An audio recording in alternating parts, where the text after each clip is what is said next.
everyone. Welcome to the Sound Music News. We're just going to have a little discussion about the current and future state of music. And Yeah. I have a little video we can react to by the YouTube famous Rick Beato. Joining me to talk about it, we have Kyle Walz. Don't worry, Hey. Rick has been edited down to a little bit more than half of the original video, making sure that we're basically just going to get the important meat and potatoes here and then discuss it, because I didn't want to replay the entire video. Although there's some pretty good thought-provoking content in it that I thought it'd be great to get your opinion, not only as a musician and a singer-songwriter, but also as a current school teacher, Hmm. knowing what some of these upcoming kids that you deal with might think about this subject. So, Yeah. without further ado, we shall check out a part selection from Rick Beato's rant, Why Gen Z Doesn't Care About Music. Here we go. I was over at my sister-in-law's this past weekend, and my kids were playing Mario Kart on the big TV and stuff, and so I was like, "Oh, let me play that." So I sit down, and I start playing with Lennon, and she destroys me. Then I sit down and play it with Layla, and she destroys me on this thing. And it's not like I've never played video games before.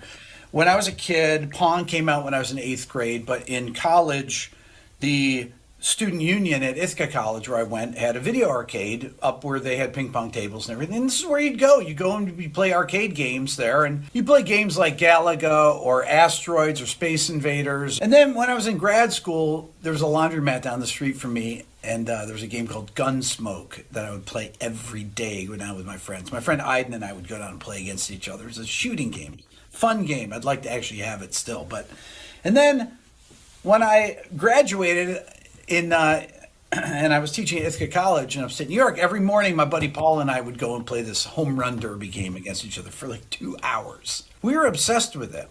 And it reminded me, as I'm playing these video games, how addictive they are, playing Mario Kart. I mean, they're incredibly addictive. I was talking to Billy about this. He's like, "Didn't you like the music?" I said, "What music?"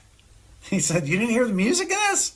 I was like, "I didn't notice the music. I was focused so on the game. I was just trying to win. I wasn't thinking about the music." And I was like, man, this is so addictive. And I realized this is why kids that I meet, for most of them, are just not interested in music. They like video games. When I was growing up, the way that our coming of age thing was buying records that we would save our money for and spend whatever, $15 to buy a record. And you can only buy a certain amount of records. And you would listen to these records all the way through. They're the things that you shared with your friends. You'd hang out go over to your friend's house. You'd sit around in their basement and listen to records and talk and do things. And you develop all these memories that were associated with these songs at the time that you grew up with. And it was different music than your parents grew up with, right? This was our music. It wasn't our parents' music. But nowadays, kids, when they grew up, the Gen Z kids, they grew up with the internet, with Wi-Fi. iPhone started in 2007. When I talk about Gen Z, we're talking about basically 1995 to, let's say, 2012. They have only known a world of the internet, of gaming, of Wi-Fi, of interacting with things. While they're playing video games, they're on Discord and they're talking to their friends and they're all playing together. Many times they're playing by themselves, but interacting with their friends at the same time, or they're hanging out with their things like we were doing this weekend, where you have your controllers and you're playing together and you're screaming and you're trying your hardest and you're freaking out. So I can understand why music doesn't play a role in kids' lives, because of the addictive nature of these video games, right? It's really apparent to me because I have done it myself, and I know that music doesn't even occur to me when I'm playing these things. It's a single focus on this stuff. It's not like I don't understand what it's like to play video games. But the thing that's interesting is that the kids now, they don't want to emulate musicians like I wanted to. I learned to play the guitar. Everyone I knew, it didn't matter if they were musicians or not, loved music. Jocks, freaks, whoever they were. Musicians, everybody liked music. They just did. I didn't know one person growing up that didn't like music.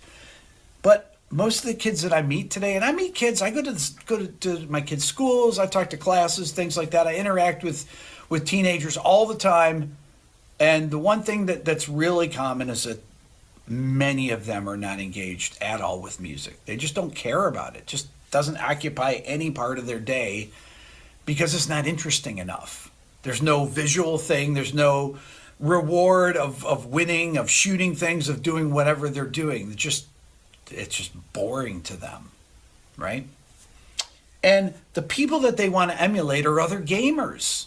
All the different gaming channels that they watch people play video games. And you know who I'm talking. I mean, even the biggest YouTubers, PewDiePie started out as a gamer, still plays games. Mr. Beast, he started out as a gamer. So many huge channels on YouTube are associated with video gaming. Then you have things like Twitch that people sit around and watch Twitch live streams. Some Twitch streamers like XQC will stream for 8 hours. People watch video gaming for 8 hours. They're not even playing in. Some of these video games have music in them, but do the kids really pay attention to music? Does it make them go out and seek out music afterwards? No, I don't think so. Not many of them. You'll find people that will watch this video, other YouTubers, and they'll probably say, oh, Rick Beato doesn't get it because young kids are into music. It's like, I have young kids. I talk to young kids all the time. Why doesn't music appeal to kids? This is really the question. What is it about it that makes it? And I'm not saying all kids, but a lot of kids. What is it about it? Is it just that video games that have this visual element to them that stimulates their brains, that they get this dopamine rush from doing these things or playing this stuff, from trying to get better at this, that frankly music doesn't have, unless of course you're playing it. And one of the things that kids, they just don't want to take the time to learn to play these instruments. Now, that being said, some of the best players are alive today, young kids, but a lot of them develop their playing skills because of things like YouTube, because of tutorials. This is the tutorial generation, where they don't have to really have a good ear. All they have to do is be able to watch people play stuff, and they can do it. But if you gave them an ear training quiz, probably a lot of them wouldn't do that well on it. They're great at figuring out stuff where they're taught things by rote, or they can slow it down with every aid in the world to learn how to play things better. They've got them all. They play with their drum machines. They do all this stuff. They have very little interactive experience, though, playing with other musicians live. But they develop these skills as super virtuosos. They're bass players, they're guitar players, they're keyboardists, everything.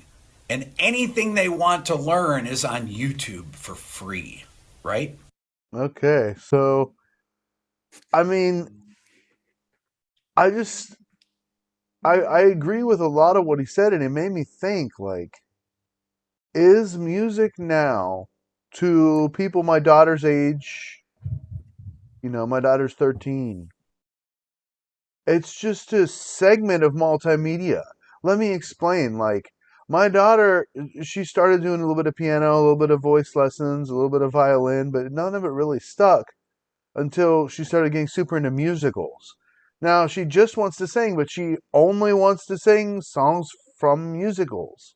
You know what I mean? Like, she doesn't want to train her voice anymore. She doesn't care about pop songs really at all. She just only cares. And I think the reason why is because it's more than just music now. It's a part of this show with this greater context, and she's enjoyed watching this show and having these experiences with her friends with this show, and Yeah. it's got a lot more invested in it. Like, say, a song from a movie.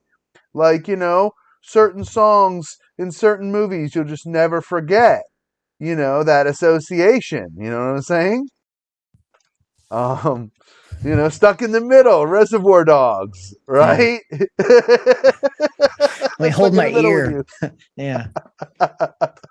Right? Or like we were talking one of those previous times about Pulp Fiction and all the great music in that movie. The classic music in that movie was from the 70s, and it was really, really brought it back. And I don't know. So basically, I want to see what you think. The question, that Rick posed, you know, what do you think? Is this what's happening? I I don't think I'm old and whiny enough to give this a proper answer. Maybe if my name was Kevin or maybe I'll be cooler and just call myself Karen Kyle instead. I don't, I don't know when. Here's my take on stuff like this, and I loved Rick's videos like a few years ago, like when he's talking about the music stuff, and then he got whiny about copyright stuff, blatantly ignoring like what things literally say and trying to lead that charge. And now it seems Let's like focus in. We don't I want to talk am, about and his and channel so too much. he's Let's trying to talk lead this. about the topic. Yeah, that's what I'm Okay. doing. Okay. So he's trying to find some sort of charge to lead. I'm doing this thing. Like, okay, anybody that's been involved in music the last 30 years, it's like, duh, people have become very niche oriented. Instead of having like stores at a mall that sell all kinds of music, I mean that's kind of gone. Oh Kids, yeah. and like you're talking about with your daughter, are so very niche oriented.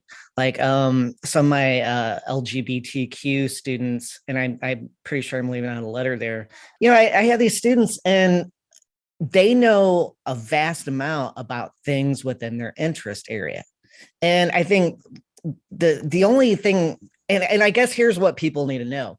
Rick Beato is not a sociologist. He is not doing research.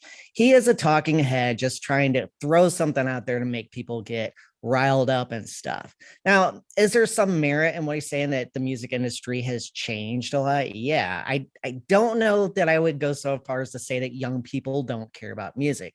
Because if you listen to how he said that message, he said, young people, not all of them, well, most of them. It's like he couldn't really clarify because he's doing kind of what we're doing now, just kind of talking about a topic and trying to put stuff in a way that, might get some interest or some interaction. And then using charged language like the addictive qualities of a video game. It's like, how old is this guy? Like, what is he now? Is he just going to be uber conservative and just sit in a corner and point fingers at everything? Let, thinking about kids at school, yeah, true. There are some kids that music isn't really something that they're into. But I've been teaching 27 years. There's always been those kids. Now, I can't say just because, I've worked around thousands and thousands of students in my career, I can't really quantify that. I can't really say it's more or less. Um, if you think about how concerts have changed, are there still kids that are into underground music, like going to grimy little shows in a bad part of town? Well, of course, that has not changed. Are there kids that like the concerts now? You go, you get a wristband, you're part of a light show and all this stuff to make the concert experience. Well, yeah, I have some kids that they go to like more concerts than I was even aware of was happening. I live in a major metropolitan area. There's kids that are going to all kinds of shows. I have kids that are collecting vinyl. I have kids that have Ye's little MP3 player where you can remix stuff and you get exclusive content just for that. And I have band kids, non-band kids. But of course, are there some kids that are like, yeah, music just isn't my thing. I'd rather do something else. Maybe play basketball, maybe, I don't know, do whatever. So I think like hearing his message, it's really neglecting the idea that because of the internet and media and all this availability of stuff, people can really focus and find things that they're really interested in instead of just kind of having like some superficial vague interest. In general, it seems people are more deep with their interest. I could bring up an anime, and like my students, I might have someone like, anime is, whatever. I've seen some, and I have some that know every little detail about like hundreds of episodes. Some of those kids are like that about music too. Some of those kids are like that about sports. But my point is without getting into like really getting information and saying, oh, I know kids, I know, when it's like, how many kids does he really know to base this on? It people are so much more specialized in their interest areas, and you can go very deep with it, and that's very appealing, kind of like beating a level of a video game or something. So that's my little rant to the rant there.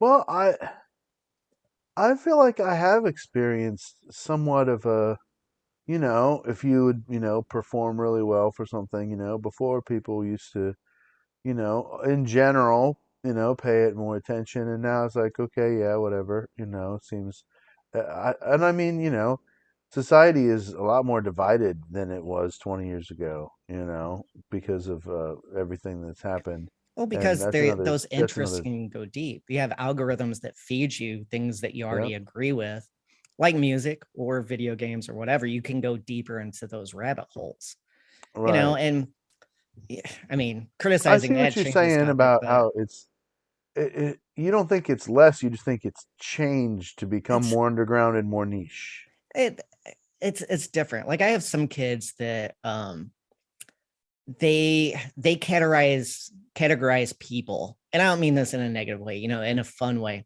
by which Kanye album you might like the best. Like they'll go up to each other, it's like, yeah, you're a Pablo, aren't you? Oh, you're a college dropout. Oh, and then talk about these other ones based on maybe their opinions, their attitude, the way they dress, things that they happen to be talking about at the moment. And think about how well versed you would need to be in, like, I forget how many albums Kanye has at this point, but I mean that's just one example of, the kids are that well versed in whatever it is they're into.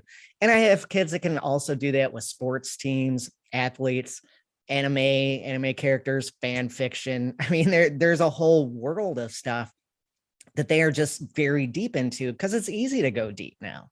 Before it would be like, in our day, like if there was a band you like and they weren't on a major label, it's like you go and hang out at a record shop, talk to people that might, play shows or travel around or have been to other shows that you couldn't make or whatever.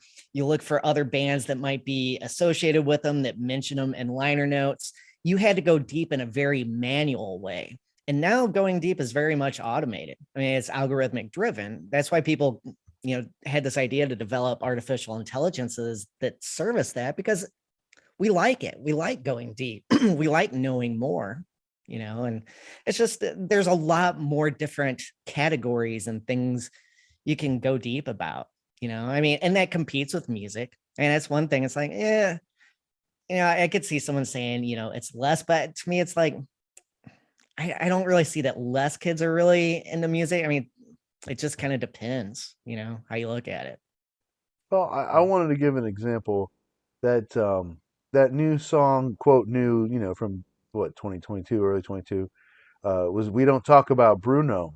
It's from that movie Encanto, which is extremely popular with the kids, Yeah. and that song crossed over to be a giant pop hit. And my argument is that unlike that "Let It Go" from Frozen, which was also a giant pop hit, that was a pop song that was written for the movie context.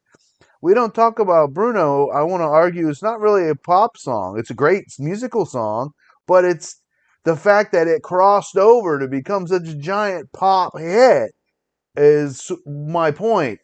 It's because everybody wants to hear it because it reminds them of the movie, and the movie Oh was yeah. popular and good, and that gives it extra driving force than compared to just some other pop song. What's the same thing as back in the days of music videos, you got that Yeah. association, I mean, the music, I mean, MTV helps sell so much music and make music so homogenized, you can make that case too.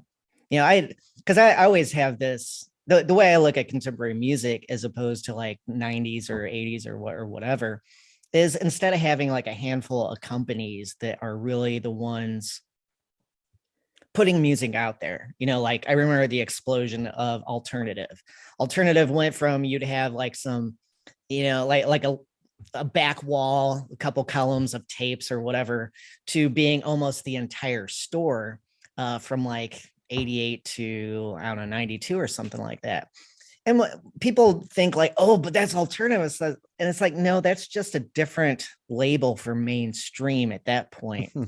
And the idea now is like you and me and other people, we can find those niches if we're willing to try to put some effort in it, figuring out how do you do that. I mean, but that's a whole other conversation.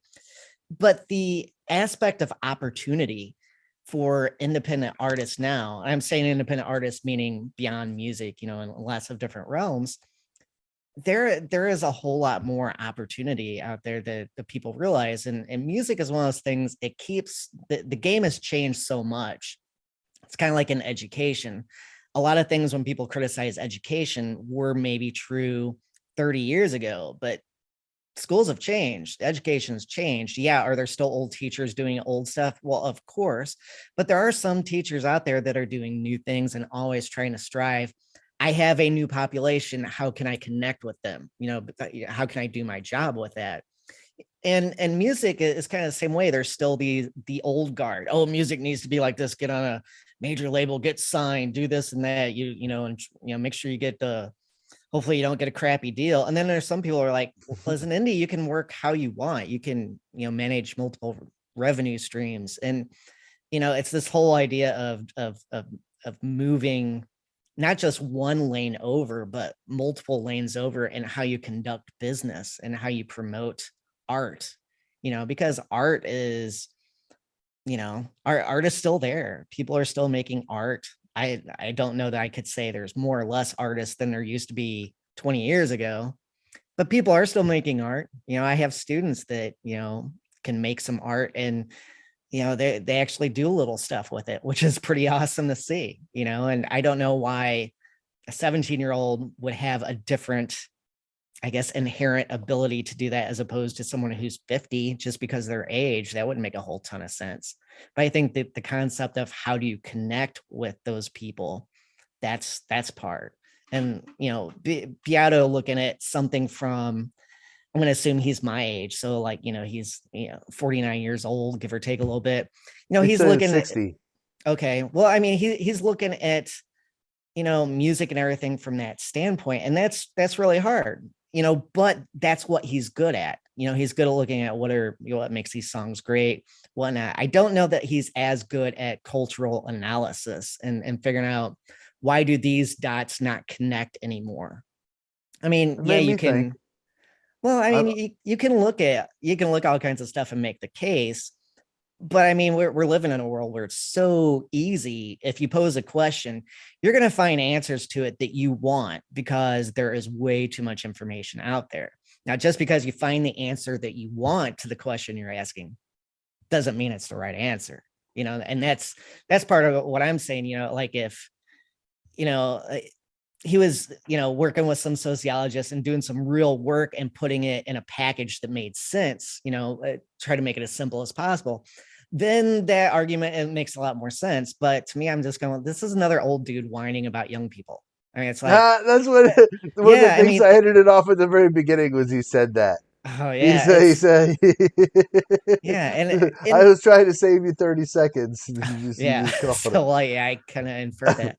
But I mean, and he's graded, some of that stuff, but it's like, why whine, dude? It's like things have changed. You can sit there and plant yourself and go, those things have changed. I don't, they keep changing. Those young people, dang it. It's like, so what? You were a young person that changed things too. Why was that okay? And now it's not. Why was that acceptable to be into things when you were younger, but young people now, it's like, oh, they're missing out. It's like, no, things change. Life progresses, it goes on, and it's okay. It's, yeah, it's okay. Right on. I was just sort of thinking constructively, like, of continuing to adapt and maybe, try to focus on making music that would have like other uses. You Yeah. know what I mean? I Like think, whether it be for video games, whether it be for a musical, whether it be for a movie, whether it be for insert, like whatever use, whether it yeah. be scoring something, Well, I right? notice some kids at school, they have a playlist, and thinking of some of the kids that might work out or, be athletic, they have playlists for different workouts they do. So like if they're with the basketball team, here's something to get the basketball team charged up as they're doing drills. Here's something on their own, like if they're doing weights. Here's something for leg day. Here's something else. Here is something that if I'm sitting around chilling or whatever. But I guess the other aspect is think of how popular music is on platforms like TikTok and stuff, and YouTube's push for shorts. even though, overlooking any sort of copyright issue that would be associated with that. But I mean, music is hugely popular on TikTok. I mean, there are songs that it seems only TikTok users are aware of them, and they get like millions of streams, and people don't use that platform are like, what kind of weird song is it? It's like, because I've been like place I play music at, they play jukebox music or whatever, and they were playing the Catch a Vibe song. I don't know what the real name is. And someone's like, oh yeah, TikTok. And they start doing some dance. And then there are these people just kind of looking and go, what are these people doing? This is, but there's that cultural gap. But it just kind of goes into, there's some people that enjoy knowing that niche stuff, that very narrow category of information. Some people are just unaware because it is a narrow category. My daughter likes 2 trucks. You know what I'm talking about? Yeah. Okay. That's enough. That's enough. Okay. That's funny. So anyway, what do you all think? I mean, the discussion is open-ended. Leave it in the comments below. Yeah. It's really important. The whole reason we did this is so I can see what you think, because I do this for you guys. I follow Rick Beato. He's not my favorite channel, but I feel like he does have a really good, relevant discussion about music. And so every once in a while, I just want to see what he's saying, just because it's neat to me. And like I said, I don't completely agree with everything he said, but I did kind of decide to take a little bit of direction. So make sure, let me know what you think. You can go ahead and say whatever you want to say. The comments are your canvas to write. Make sure you like this video. Go over to Kyle Walz. Check him out. Links in the description. Subscribe to Kyle Walz. Check out both of us on Patreon. Patreon.com/Kyle Walz and Patreon.com/Matthews Music Lesson Studio. We really appreciate you, and we'll see you next time on the Sound Music News. Beep beep, beep beep, beep beep, beep beep.